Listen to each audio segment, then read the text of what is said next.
Баршаңызға сәлем. Бүгін сіздерге сүйек сорпасының рецептін ұсынамын.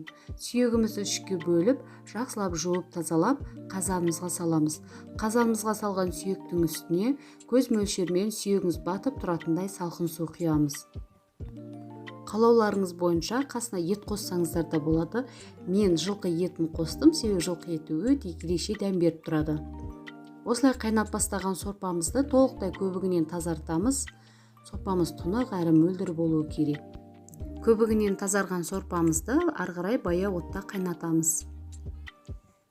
Қайнап жатқан сорпамызға қалауларыңыз бойынша қара бұрыш немесе дәмдеуіш және татымына қарай тұз қосамыз. Қайнап жатқан сорпамызға көкөністерді салып бастаймыз.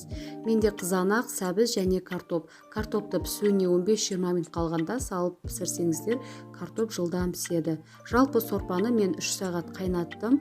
Одан да көп қайнатсаңыздар болады.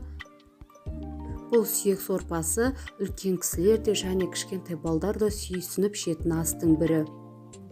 Және денсаулыққа өте пайдасы көп. Осылай көкөністерімізді толық салып болған соң бетін жауып, піскенше баяу отта қайнатып, піскен соң ұсына берсеңіздер болады.